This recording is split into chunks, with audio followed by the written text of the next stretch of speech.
3000 feet पर बने उस मंदिर में दर्शन करना इतना आसान नहीं है। ये दुनिया का सबसे अनोखा मंदिर है, जहां दर्शन करने के लिए भक्तों के सामने एक शर्त रखी जाती है, जिस शर्त को मानने वाला भक्त खुद को किस्मत वाला समझता है। अब सवाल है कि आखिर वो शर्त क्या है। ये कहानी है उस मंदिर के निर्माण की, जहां 3 दशक से मंदिर के निर्माण में ना तो कोई इंजीनियर लगा, ना कोई मजदूर की टोली, बल्कि 3000 फीट पर बने इस मंदिर को बनाने का जिम्मा है भक्तों पर। यहाँ भक्त ही बन गए हैं इस मंदिर के शिल्पकार। इस मंदिर में भक्तों को रेत पत्थर गिट्टी ले जाना जरूरी है। बैतूल के सारणी में सतपुड़ा पर्वत श्रृंखला की 3000 फीट ऊंची पहाड़ी पर स्थित है बाबा मठार देव का अनोखा मंदिर। आप भी देखिए, एक एक थैली लेता जा, पौड़ी पौड़ी चढ़ता जा।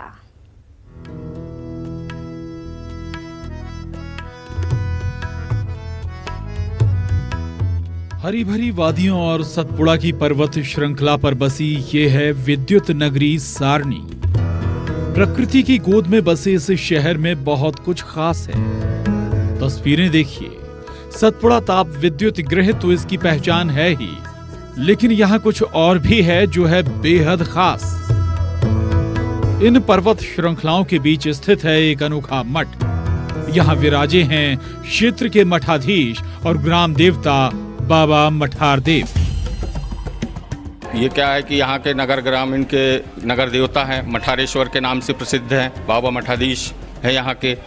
और ऐसा चलता रहा, धीरे धीरे जब लोगों को जानकारी हुई तो बाबा के भक्त धीरे धीरे दिन प्रतिदिन बढ़ते गए और धीरे धीरे सबने सहयोग करना चालू किया। धीरे से उनकी कुटिया बनाई घास फूस की, इस टाइप से उनके लिए मही और ये उनका खाना पीना था, बिल्कुल हल्का भोजन लेते थे वो। और फिर धीरे धीरे यहाँ पर जब ये लोगों को ज़्यादा पता चला और सरकार की तरफ से योजना बन गई कि यहाँ पर बिजली विद्युत केंद्र लगने वाला है, तो योजना आई, तो फिर वहाँ पर कुछ ना कुछ ऐसा उनको प्रभाव दिखा कि जब भी कुछ अच्छा कार्य करे तो कुछ विघ्न बाधाएं आने लगी। तो वो विघ्न बाधा फिर लोगों ने बताया कि आप यहाँ के ग्राम देवता की पहले सेवा करिए जाके। फिर वो आए यहाँ, उन्होंने सेवा करी, उसके बाद धीरे धीरे यूनिट लगी, प्लांट लगा। कहते हैं बाबा मठार देव की मर्जी के बगैर यहाँ पत्ता भी नहीं हिलता। लोग बताते हैं करीब 400 साल पहले पहाड़ियों पर 3000 फीट से ज्यादा ऊंचाई पर बाबा मठार देव तपस्या करते थे। लोगों की इनमें जबरदस्त आस्था है, लेकिन इस बेहद दुर्गम तपस्थली में मंदिर निर्माण एक बड़ी चुनौती थी। आखिर निर्माण सामग्री कई हजार फीट ऊपर ले जाना लोहे के चने चबाने जैसा था। आखिरकार बाबा के भक्तों ने इस परेशानी का एक नायाब तरीका खोज निकाला। वो तरीका था प्रसाद के आकार के थैलों को भक्तों के जरिए हजारों फीट ऊंचाई पर पहुंचाना। इन्हीं प्रसाद के आकार के थैलों में होती है रेत, गिट्टी, सीमेंट और दूसरी निर्माण सामग्री। हाँ, इसकी मात्रा जरूर लगभग प्रसाद के बराबर ही होती है, ताकि बैग को ऊपर ले जाने वाले श्रद्धालु को कोई परेशानी ना हो और तिनका तिनका कर निर्माण सामग्री भी ऊपर पहुंच जाए। ये सिलसिला पिछले 30 सालों से यूं ही चला आ रहा है। सुनकर आपको हैरानी जरूर हो रही होगी, लेकिन इसी तरीके से पिछले 30 सालों से ऐसे ही बाबा के मठ का निर्माण हो रहा है और यहाँ आने वाले ज्यादातर श्रद्धालु कार सेवा में शामिल भी होते हैं। ये बताइए कि रोजाना भी कितनी बोरियां ऊपर पहुंच जाती है इस तरह? रोजाना 2000 से 3000 तक। और मेले के समय में 4000 5000 तक पहुंच जाती है एक दिन में। हाँ जी, मैं भी निर्माण सामग्री लेके आई हूँ, जिसमें रेता है, गिट्टी है, और मुझे बहुत अच्छा लग रहा है यहाँ के। और मैं चाहती हूँ कि जितने भी श्रद्धालु आए वो अपना थोड़ा थोड़ा कंट्रीब्यूशन दे। भले अगर पूरे रास्ते तक के ना ला पाए, क्योंकि बहुत मुश्किल होता है कि 1800 सीढ़ियाँ चढ़ के इतने ऊपर तक के आना, सामग्री लाना, लेकिन भले अगर आप आधे रास्ते तक के लाए, लेकिन बेशक लाए। ये बाबा मठार देव के प्रति श्रद्धालुओं की भक्ति ही है कि करीब 2000 सीढ़ियां चढ़कर भक्त ऊपर तक निर्माण सामग्री ले जाने में हिचकते नहीं हैं। सालों से यहाँ जनवरी महीने में मेला आयोजित होता आ रहा है। मेले में शामिल होने चारों तरफ से लोग यहाँ पहुँचते हैं और मठार देव के दर्शन के साथ साथ इस अंदाज में मठ के निर्माण में भी सहयोग करते हैं। हालांकि आम दिनों में यहाँ आने वाले श्रद्धालुओं की संख्या ज्यादा नहीं होती, लेकिन 12 से 26 जनवरी तक यहाँ विशाल मेले का आयोजन होता है और इस मेले में पहुंचने वाले लाखों भक्त बाबा मठार देव के दर्शन किए बगैर नहीं लौटते। इतना ही नहीं, इनमें से आधे भक्त भी प्रसाद बराबर थैले में निर्माण सामग्री पहाड़ के ऊपर तक पहुंचाते हैं, तो साल भर के निर्माण का मटेरियल इकट्ठा हो जाता है।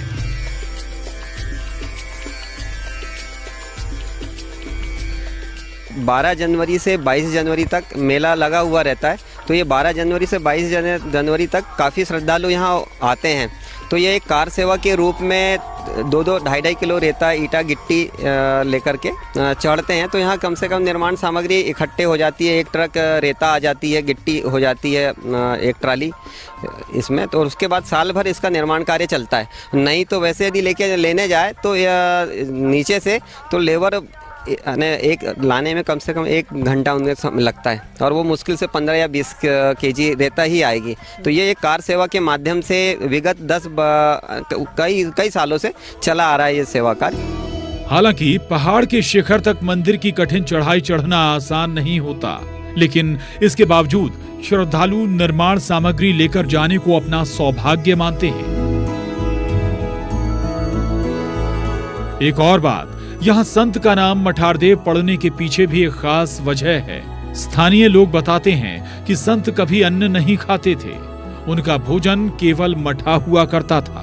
इसीलिए तपस्वी संत को मठारदेव के नाम से ही पुकारा जाने लगा। बाबा जो है संत थे और ग्वाले लोग इधर जंगल में गाय चराने आते थे, तो बाबा को मठा वगैरह देते थे और बाबा भोग लगाते थे। वो मठा पीते थे, तो इसलिए उनका नाम मठारदेव बोलते रहे। और यहाँ लंगड़ा शेर भी रहा, बताते हमारे नंदलाल सोनी हैं जो पुलिस में थे, वो जंगलों में जड़ी बूटी खोजते थे, वो हमारे गुरु भाई थे। तो उन्होंने बताया था कि इस जंगल में बहुत सी जड़ी बूटी। कितने समय रहे इस पहाड़ी पर? इस पे बाबा बहुत समय रहे। ये वाकई में अनूठा ही नहीं बल्कि दिलचस्प भी है। यहाँ इस मठ मंदिर के निर्माता कोई कामगार या इंजीनियर नहीं, बल्कि लाखों भक्त यहाँ के शिल्पकार की भूमिका में हैं, जो अब खुद को इस मठ मंदिर से और बेहतर तरीके से जोड़ पाएंगे। अब तो भक्तों की मेहनत भी रंग ला रही है। मंदिर का लगभग 70% काम पूरा हो चुका है। ऋषु नायडू, बैतूल, न्यूज़ 18, मध्य प्रदेश, छत्तीसगढ़। और यहाँ पर वक्त एक ब्रेक का है, हम जल्द हाजिर होंगे।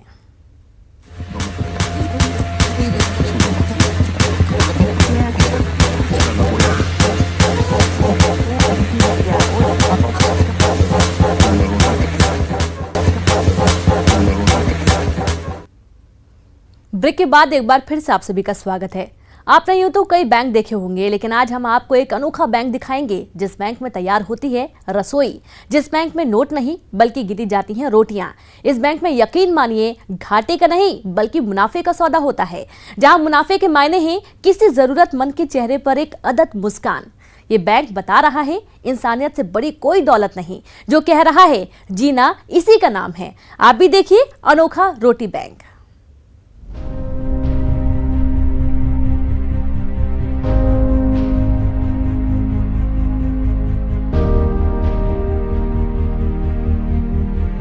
एक ऐसा अनोखा बैंक जिसके अधिकारियों के पास ना तो नोट गिनने की मशीन है, ना ही इस बैंक में कोई खाता खुलता है, ना ही यहाँ लोगों की भीड़ होती है। यहाँ अगर किसी चीज का लेन देन होता है तो वो है दुआएं, वो है प्यार, वो है इंसानियत। पिछले 4 महीनों से एमपी के बुरहानपुर में ये बैंक शुरू हुआ है। अपने आप में ये अनोखा बैंक है रोटी बैंक, क्योंकि इसी रोटी बैंक की रसोई में तैयार होने वाला है जरूरतमंदों के लिए खाना।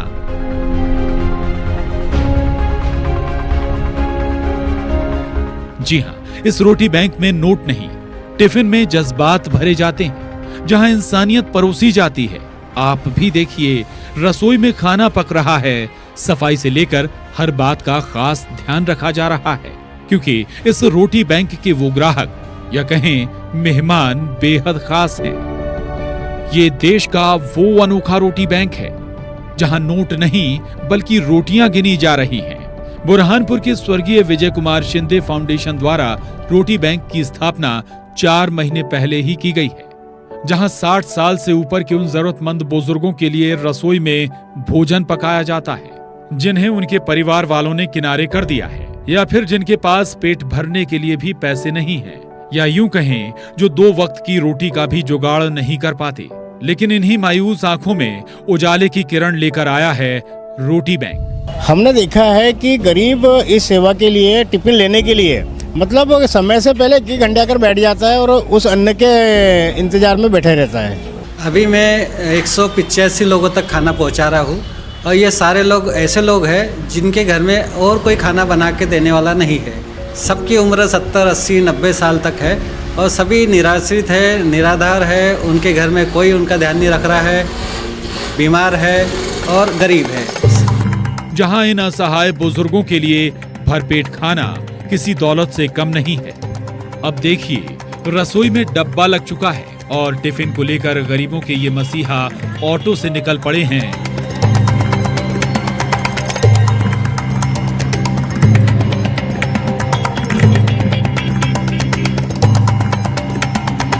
अब जरा दूसरी तस्वीर देखिए, जहां इस टिफिन के लिए बुजुर्ग इंतजार करते नजर आ रहे हैं।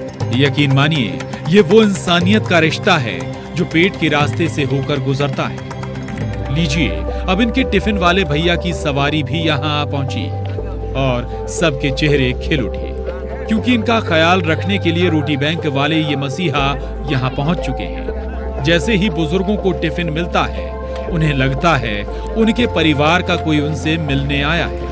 कोई है इस दुनिया में जो उनसे ज्यादा उनका ख्याल रख रहा है। यहाँ गरीबों, विधवाओं, बुजुर्गों और जरूरतमंदों के लिए भोजन टिफिन की व्यवस्था रहती है। कभी कभी गरीब, बेबस, बेसहारा लोग पैसों की मजबूरी में खाली पेट सड़कों पर भूखे सो जाते हैं। उनकी परेशानियों को समझते हुए संस्था द्वारा रोटी बैंक उनकी भूख को दूर करने का काम कर रहा है।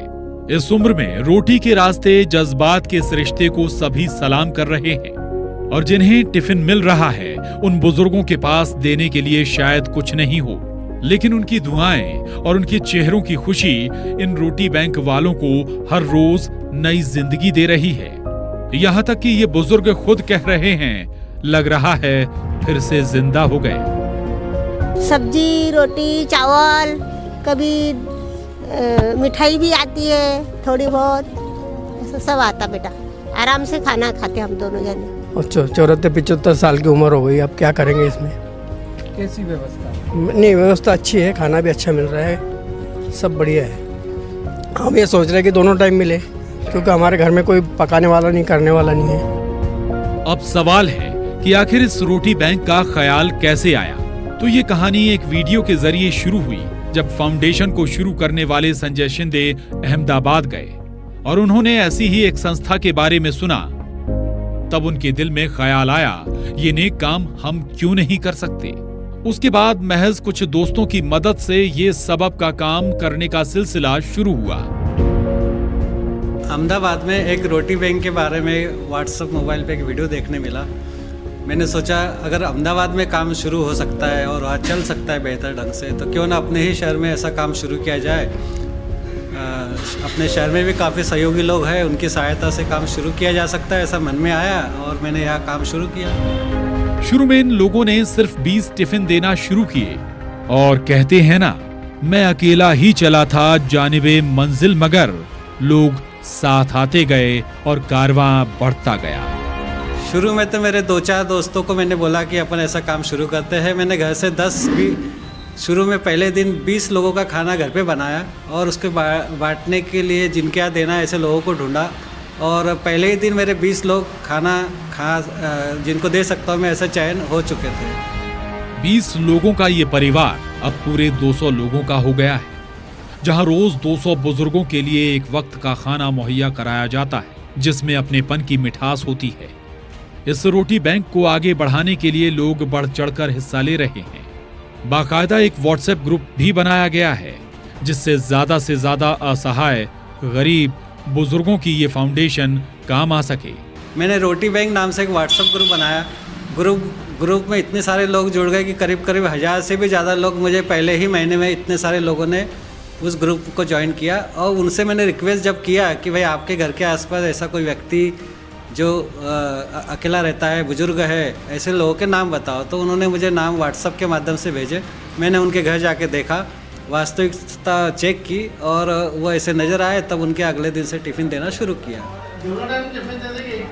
अभी तो मैं फ़िलहाल एक ही टाइम दे पा रहा हूँ और दाल चावल सब्जी रोटी उसमें रहती है। एक दिन एक व्यक्ति का खाना बेहतर ढंग से हो जाता है और ताज़ा फ्रेश खाना मैं देता हूँ उसमें।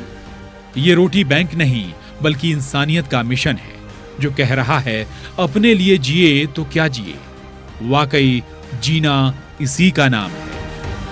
मुझे ऐसा लगता है कि उन सारे बुजुर्गों को एक जगह लाकर एक ही छत के नीचे एक ही ग्राउंड पे मैं सबको कलेक्ट करूं, एक ही जगह उनका चाय नाश्ता खाना सोना एंटरटेनमेंट, उनका इलाज, उनका देखभाल, उनके साथ समय बिताना, ऐसा मैं जल्दी ही शायद अगले साल तक शुरू कर पाऊंगा।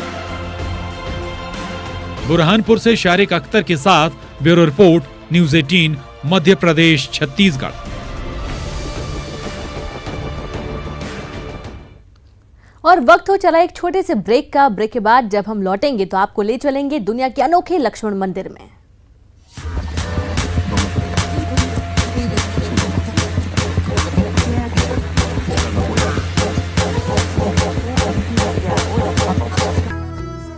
मंदसौर स्थित यह है राजा दशरथ के पुत्र और भगवान राम के भाई लक्ष्मण जी का मंदिर।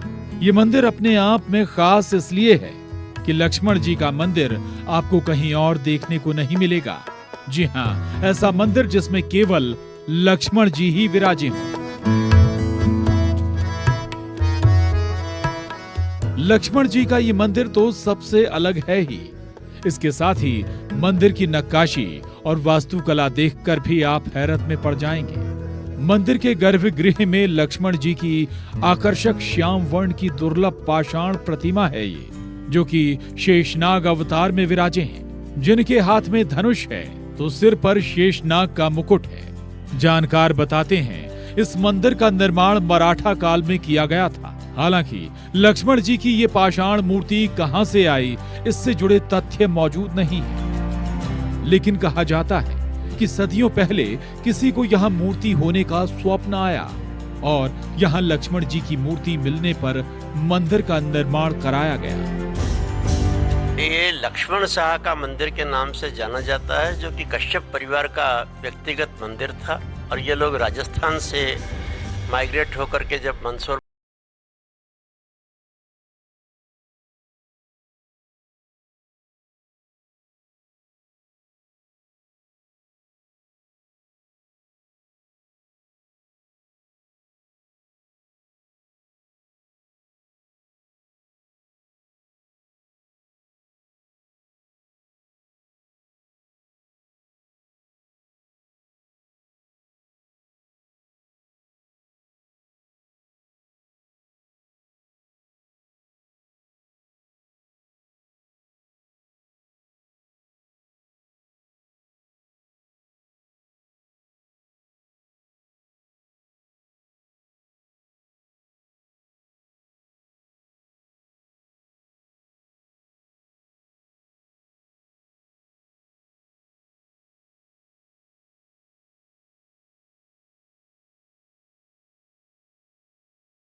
दुर्लभ और इकलौते मंदिर को जरूर उठाना पड़ा है। आसपास के बड़े क्षेत्रफल पर अब अतिक्रमण हो चुका है। जहाँ जहाँ शहर विकसित हो रहे हैं वहाँ इस प्रकार की समस्याएं दिन प्रतिदिन बढ़ रही है। लेकिन मैं समझता हूँ कि जिला प्रशासन और मध्य प्रदेश शासन धार्मिक श्रद्धालुओं की भावनाओं का आदर करते हुए इस मंदिर को अतिक्रमण से मुक्त कराएंगे तो काफी प्रतिष्ठा प्राप्त होगी। वैसे तो लक्ष्मण जी की भगवान राम से अलग कर कल्पना ही नहीं की जा सकती।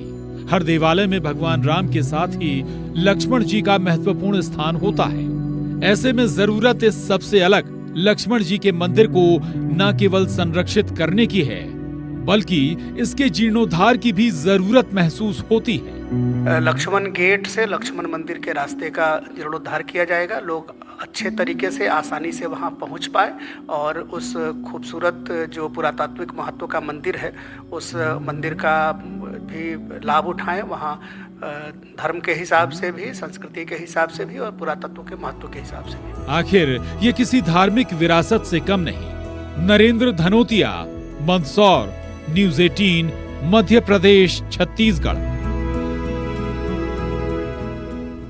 इन तस्वीरों को देखने के बाद आपको यकीन करना पड़ेगा कि एमपी में ऐसे ना जाने कितने अनोखे किस्से हैं जिन पर एक बार ही यकीन करना मुश्किल होता है, लेकिन सच यही है कि वाकई अजब गजब है अपना एमपी। फिलहाल के लिए इतना ही। अगली बार फिर से अजब गजब एमपी में कुछ और अनोखे किस्से कहानियों के साथ आपसे करेंगे मुलाकात। पूरी टीम को दीजिए इजाजत। नमस्कार।